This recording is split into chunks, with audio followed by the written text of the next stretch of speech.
자, 오늘은 예수님의 재림에 대한 말씀을 듣겠는데요. 재림이 뭐죠? 재림은 다시 돌아오는 맞습니다. 다시 돌아오는 것. 재는 다시라는 뜻이고요. 림은 온다는 뜻입니다. 예수님이 2000년 전에 마리아의 몸에 태어나셔서 세상에 오셨죠. 그런데 예수님은 지금 몸을 가지고 어디 계시죠? 예수님의 몸은 하늘에 계시죠. 그런데 그럼 우리와는 어떻게 계시죠? 몸은 하늘에 계시지만 우리 마음속에 영으로, 예수님의 영으로, 능력으로 우리와 함께 계십니다. 근데 예수님께서 다시 몸을 가지고 세상에 올 겁니다. 지금 여러분 제가 여기 앉아 있는 거 보이죠? 눈으로 다 보이죠? 네, 아주 유자같이 예, 잘 보이죠? 예수님이 다시 오시면 이렇게 여러분이 저를 쳐다보듯이 온 세계의 주님의 백성들이 예수님을 쳐다볼 것입니다.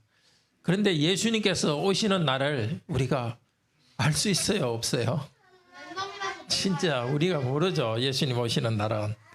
그런데 사람들은 일이 잘 돼 간다. 열심히 살고 공부 많이 하고 또 돈 많이 벌면 행복할 거다 생각하며 사람들은 살고 있어요. 예수님께서 오시는 게 언제 올지 모르기 때문에 믿지 않는 사람들은 깜짝 놀랄 거예요. 예수님이 오신 것에 대해서. 그런데 우리들은 놀라지 않을 거예요.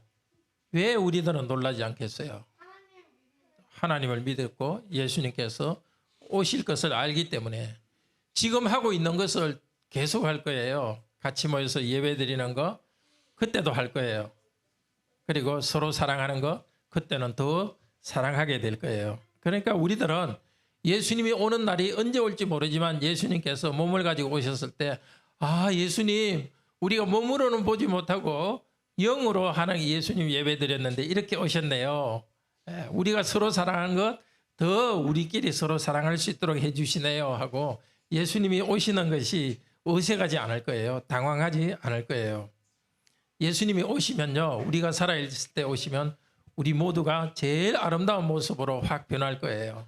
우리보다 먼저 세상을 떠나서 하늘에 가 계신 우리의 가족이나 성도들도 몸이 부활해가지고 몸을 가지고 예수님을 보게 될 것이에요. 자, 우리는 예수님 오실 날을 기다립니다. 어떻게 예수님 오실 날을 기다릴 수 있겠습니까? 하늘만 이렇게 떡 쳐다보면 되겠어요?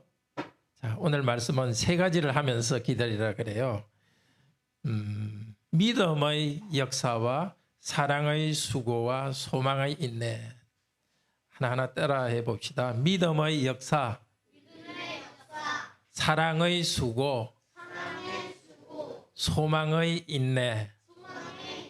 예, 계속해서 하나님을 믿으면서 일하는 걸 역사라 그래요. 우리 힘으로 할 수 없는 것도 하나님을 믿으면서 일을 해요. 믿음의 역사. 그리고 서로 사랑하는 일을 했죠. 사랑하는 데는 수고가 따라요. 좀 힘들어요. 계속해서 힘들더라도 서로 사랑해요. 그리고 힘든 일이 있을 때 참아요. 왜 참을 수 있습니까? 우리가 서로 사랑하고 참고 있으면 예수님께서 오시니까. 믿음, 소망, 사랑으로 우리 예수님 오실 날을 기다리면서 계속해서 예배도 드리고 살아가도록 해요. 계속 말씀을 들읍시다. 예, 들어갑시다.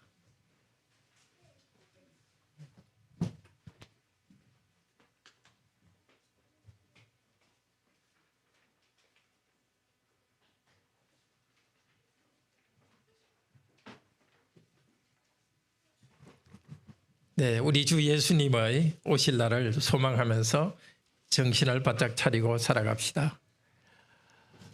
옛날 힘들 때는 예수님이 재림할 때를 많이 기다렸습니다. 성도들이. 그런데 살기가 편해지니까 예수님이 오실 날을 기다리는 것이 마음이 좀 약해졌습니다. 데살로니가서는 사도 바울이 데살로니가 교회에 쓴 편지인데 여기에는 장이 끝날 때마다 각 장이 끝날 때마다 예수님의 재림에 대한 이야기를 하고 또 제일 마지막 장에 이렇게 예수님의 재림에 대한 이야기를 또 합니다. 그들은 참 힘들게 고난 가운데 살아가고 있었고 예수님의 재림을 간절히 기다렸습니다. 우리도 예수님의 재림을 기다리면서 정신을 바짝 차리고 살아갑시다. 첫째로 이날 우리가 기다리는 이 날은 우리 모두에게 익숙한 날입니다. 성도들에게는 1절에서 5절까지 말씀합니다. 그리고 둘째로 예수님의 재림을 믿음과 사랑과 소망 가운데 기다리도록 합시다. 세 번째로 예수님 재림 때에 하나님은 우리를 더 완전한 구원으로 구원해 주십니다. 9절에서 11절 말씀입니다. 이 시간 성령께서 우리와 함께 해 주셔서 예수님의 재림에 대한 소망 가운데서 믿음과 사랑과 수고 가운데 예수님을 기다리도록 인도해 주시기를 소원합니다. 첫째로 주님의 재림은 성도에게 익숙한 날입니다. 오늘 1절에서 말합니다. 주님의 날이 언제인지 대해서 여러분에게 쓸 필요가 없습니다. 왜냐하면 하나님의 백성이 주님의 날을 알고 있기 때문입니다. 주님의 날이라는 것은 여기에서 예수님이 재림하는 날입니다. 처음 마리아의 몸을 입고서 세상에 오신 예수님은 이제 몸은 하늘에 계시고 영으로 우리와 같이 계시다가 몸을 가진 분으로 우리에게 오십니다. 그런데 언제 오시는지에 대해서는 아무도 모른다고 데살로니가 교회에 가르쳤고 그 성도들은 알고 있었습니다. 예수님께서 세상에 몸을 가지고 계실 때 직접 말씀하셨습니다. 마태복음 24장 36절에서 말씀하셨습니다. 내가 재림할 때를 아무도 모른다. 아들이 나도 내가 언제 재림할지를 모르고 오직 아버지 하나님만 안다고 하셨습니다. 그런데 우리 예수님께서는 하나님이시기 때문에 모든 것을 아시는 전지하신 분이십니다. 그런데도 예수님이 언제 오실지를 모르는 것은 모르기로 결심을 하셨기 때문입니다. 그 날을 알 수 있지만 모르기로 결심하셨습니다. 예수님이 재림하는 그 날을 계산하고 예수님이 몇 년도 재림한다 하는 사람들은 이미 그 사람들은 큰 교만에 빠져 있습니다. 예수님도 알지 않기로 작정한 그 날을 어떻게 사람이 안다고 말하는 것은 정말 큰 교만입니다. 괜히 그런데 시간 낭비하고 에너지를 낭비할 이유가 없습니다. 예수님이 언제 오실지에 대해서 우리에게 말씀하시지 않습니다. 그것은 비밀에 속해 있고 어떻게 예수님의 오실 날을 기다릴지를 우리에게 가르쳐 줍니다. 우리가 관심 가질 것은 뭐라고요? 언제가 아니라 어떻게 예수님이 오실 날을 어떻게 우리가 준비해야 될지를 가르칩니다. 3절에 보면 불신자들에게는 예수님께서 오시는 날이 갑작스럽게 온다고 합니다. 평안하다 안전하다 할 때에 그때에 예수님께서 밤에 도둑이 오듯이 오신다고 말합니다. 구약의 거짓 선지자들이 그렇게 말했습니다. 하나님의 심판의 날이 오는데도 평안하다 안전하다고 말했습니다. 그리고 이때 세계를 지배하던 로마 제국도 우리 로마가 온 세계 여러분들을 평안하게 만들어주고 안전하게 만들어줄 것입니다 하며 큰 소리를 치고 있었습니다. 지금도 형태는 다르지만 사람들은 믿지 않는 사람들은 교만하게 과학이 발전하고 기술이 발전하고 경제가 발전하면 행복할 것이다. 거기에만 집중하고 관심을 쏟고 있습니다. 그리고 사람은 그냥 유전자가 진화하여 만들어진 동물에 불과하다고 교만하게 주장하고 있습니다. 그런 사람에게는 우리 주님께서 다시 오시는 날이 갑자기 올 것입니다. 데살로니가 후서 1장 9절에서는 주님의 얼굴과 그분의 힘의 영광을 떠나 영원한 멸망을 받는다고 합니다. 주님의 얼굴과 그분의 힘의 영광을 떠나 영원한 멸망. 영원한 멸망은 다른 것이 아니라 주님의 영광이 하나도 없는 것입니다. 지금 이 시간 예수님께서 재림하기 전까지는 사람들에게도 주님의 영광을 어느 정도 줍니다. 생명을 주고 이 아름다운 자연을 주시고 비를 주시고 먹고 살 수 있도록 또 과학 발전을 통해서 유전자들 탐구하고 또 컴퓨터 발전을 통해서 또 여러 가지 발전을 통해서 사람들이 안락하게 살 수 있도록 허락해 줍니다. 그러나 항상 그렇지 않고 예수님께서 재림하신 후에는 하나님의 영광을 하나도 보지 못하도록 완전한 지옥에 던져버립니다. 지옥은 어떤 장소이기도 하지만 하나님의 영광을 전혀 누리지 못하는 것입니다. 이 멸망의 날은 임신한 여자에게 해산의 고통이 갑자기 오는 것과 같다고 합니다. 분명히 그날은 옵니다. 오는데도 정확히는 모르지만 갑자기 그날은 반드시 옵니다. 피할 수 없습니다. 하나님을 믿지 않는 자들은 정말 당황할 것입니다. 그렇지만 4절에서 5절 말합니다. 빛의 사람들인 여러분, 낮의 사람들인 여러분에게 예수님의 재림은 익숙한 날입니다. 여러분에게는 주님의 날이 도둑같이 임하지 않을 것입니다. 이 임한다는 것은 붙잡는다는 말입니다. 주님께서 우리를 붙잡아 멸망시키듯이 오시는 것이 아닙니다. 우리는 빛의 아들이요 낮의 아들이기 때문입니다. 요한복음 12장 36절에서 이 말씀을 예수님께서 하셨습니다. 너희에게 아직 빛이 있을 동안에 빛을 믿어라. 지금 이 땅에서 빛을 믿어라. 그리하면 너희가 빛의 아들이 되리라. 이 빛은 다른 것이 아니라 예수님에 대해서 말합니다. 예수님의 그때 몸을 가지고 제자들과 같이 계셨고 지금은 몸은 없지만은 그분의 영으로서 복음 전파하는 가운데서 함께하고 계십니다. 예수님을 믿을 때 우리가 경험하지 않습니까? 인생의 환하게 빛이 비치지 않습니까? 어떻게 살아야 될지 막막할 때 말씀을 통하여 우리에게 가르쳐 주십니다. 주님이 갑자기 오시지만 우리는 놀라지 않습니다. 단지 지금은 우리가 주님을 보지 못하고 믿고 있습니다.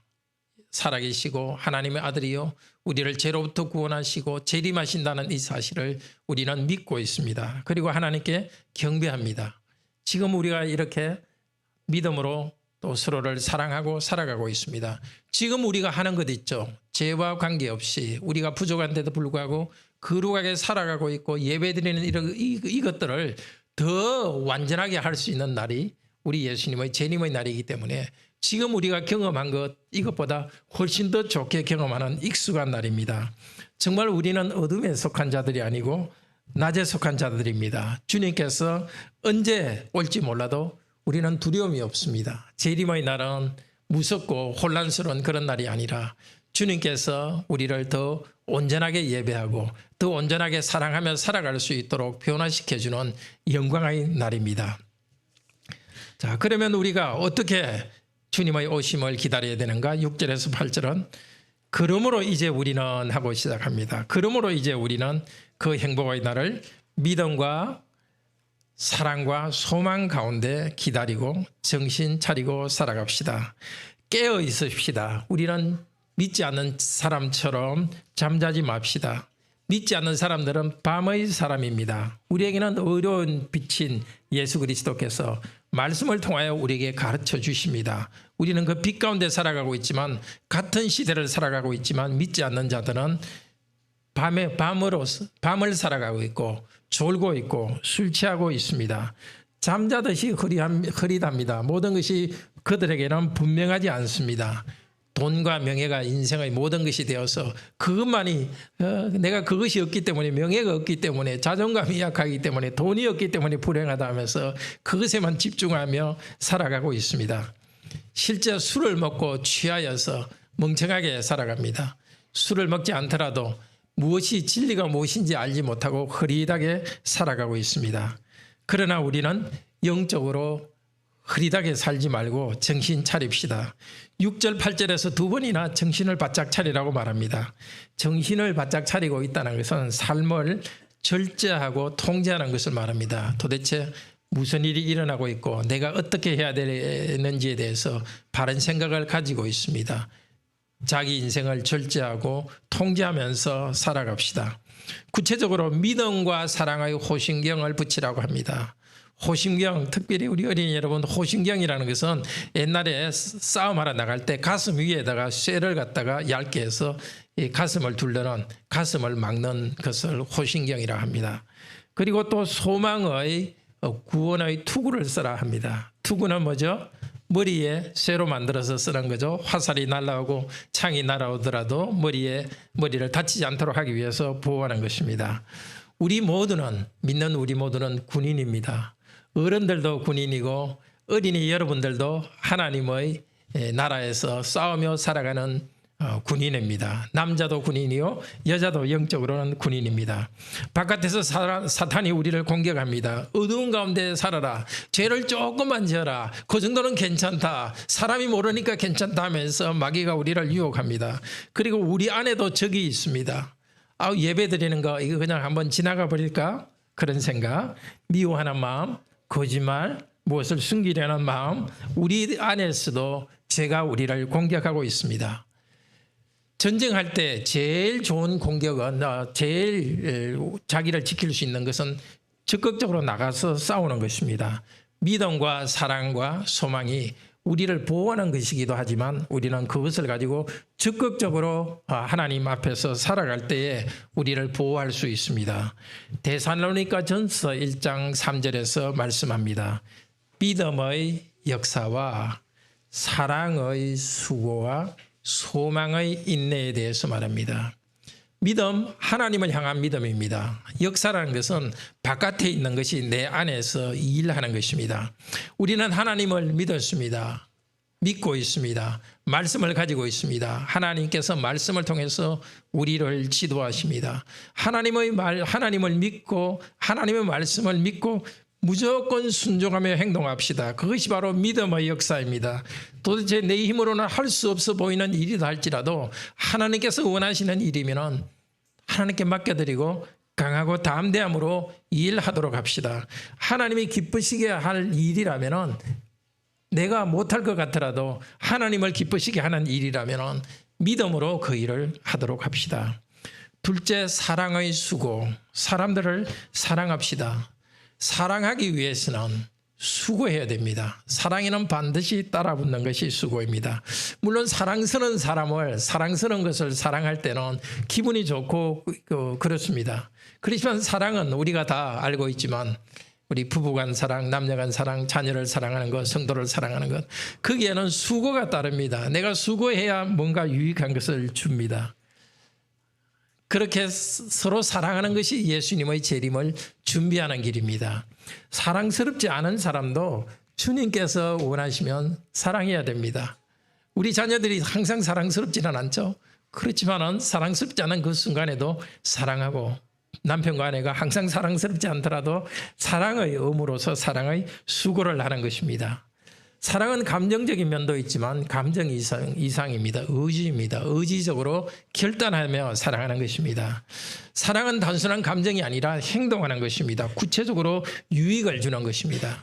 우리 주 예수님께서 재림하시는 그날을 준비하기 위해서 사랑의 일에서 계속 수고하고 있읍시다.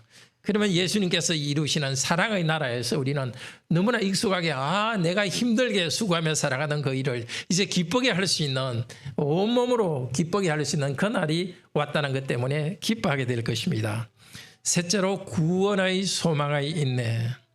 사랑의 수고를 할 때 우리는 우리 예수님께서 우리의 사랑을 완성시킬 그 구원의 날을 생각합니다.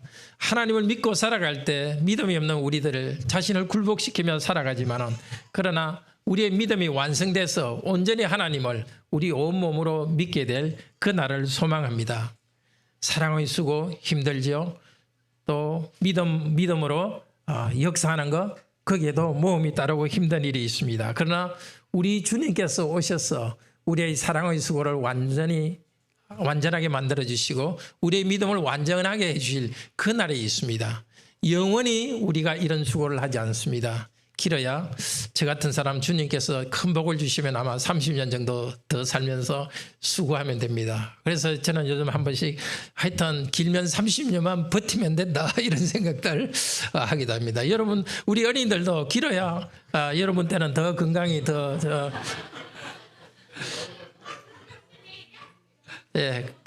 그때 의료가 발전해서 더 오래 살지 모르지만 여러분도 100년만 견디면은 이 힘든 거 100년만 견디면 하나님께서 더 마음껏 사랑하고 싶은 사랑의 마음이 내 안에서 자발적으로 일어나는 그런 새로운 시대가 옵니다. 그래서 우리는 죄와 싸우면서 사랑의 수고를 하고 믿음의 모험을 하면서 소망 가운데 참으면서 합니다. 바로 거기에 기쁨이 있습니다. 소망은 아직 온 것이 아니지만 앞으로 확실히 올 것 때문에 지금 기뻐하면서 지금 참고 나가는 것입니다.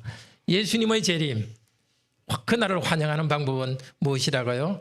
믿음의 역사와 사랑의 수고와 소망의 인내 가운데서 그분을 맞을 준비를 합시다.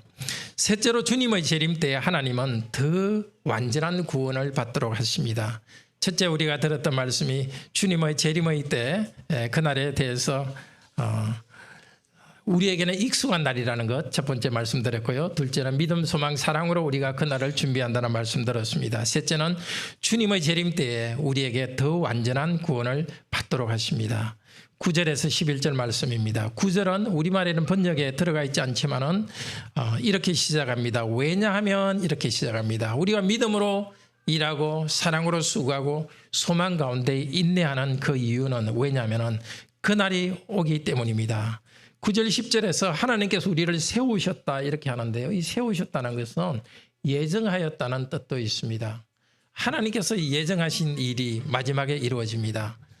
두 가지를 이야기하는데요. 첫째는 예수님 재림하실 때 그때도 우리의 선한 행동 때문이 아니라 예수님의 은혜로 그분을 믿음으로 우리를 의롭다 하실 것입니다. 데살로니가 전서 1장 10절은 말합니다. 예수님께서 우리를 장래의 노하심에서 우리를 건진다고 합니다. 죄인들에 대한 진노하심이 있는데 우리에게는 진노하지 않습니다. 우리는 이미 구원받았습니다. 이미 의롭다고 인정받았고 생명을 주시고 중생하였고 새로 태어났습니다. 그렇지만 아직 우리는 본성적으로 이웃을 미워하는 경향도 있습니다. 온 힘을 다하여 하나님을 바로 경배하지 못하기도 합니다. 그날 예수님께서 오실 그날 비록 우리가 평생 동안 많이 주님께 순종하면서 우리가 거룩하면서 성장했겠지만 주님이 오실 그 순간에 우리 자신을 객관적으로 평가하자면 주님의 채점표에는 아마 20점 정도 되지 않을까 생각합니다. 그러나 우리 주님께서는 역시 20점짜리를 그때도 100점이다 하고 이렇게 만들어 주실 것입니다. 하나님의 부정행위라 할 수 있는데요. 그것은 예수님께서 우리 죄에 대한 값을 다 치렀고 예수님께서 의롭게 행하신 예수님의 행하심을 우리 것으로 인정하시기 때문에 우리로 치면 실력이 20점 밑으로 낙제 점수를 할지라도 우리 하나님께서는 예수님을 믿는 우리의 믿음 때문에 예수님의 것을 우리 것으로 인정해 주셔서 우리를 의롭다고 인정해 주실 것입니다. 그리고 우리를 진노로부터 벗어나게 할 것입니다. 계속 주님의 나라를 위해서 우리가 거룩하게 살아가려고 하지만 우리가 아직 완전한 모습에 도달하지 못한 것 때문에 낙심하지 맙시다. 계속해서 우리 주 예수 그리스도를 믿고 믿음으로써 우리를 그 나라에 들여보내실 그 날을 기다리도록 합시다. 예수님이 재림하실 때 그때도 이렇게 예수님의 공로 때문에 우리를 의롭다고 인정하실 것입니다. 그리고 그때 우리에게 새 생명 가운데 살게 하시도록 예정하신 그것을 이룰 것입니다. 자, 10절에 보면 예수님께서 우리를 위해서 죽으신 이유는 우리가 깨어 있든지 자고 있든지 그분과 함께 살도록 하기 위해서라고 합니다. 여기 깨어 있다는 것은 앞쪽에 나와 있는 깨어 있든지 자든지 하는 것은 앞쪽에 나와 있는 뜻과는 다른 뜻입니다. 여기 깨어 있든지라는 것은 주님 재림 때 우리가 살아 있든지 또 그다음에 우리가 그때에 자고 있다는 것은 죽어 있든지 뜻이라는 뜻입니다. 우리 예수님 재림할 때 우리가 살아 있다면은 여러분 지금 바로 이 순간 예수님께서 오신다면 우리가 완전히 다른 모습으로 변합니다.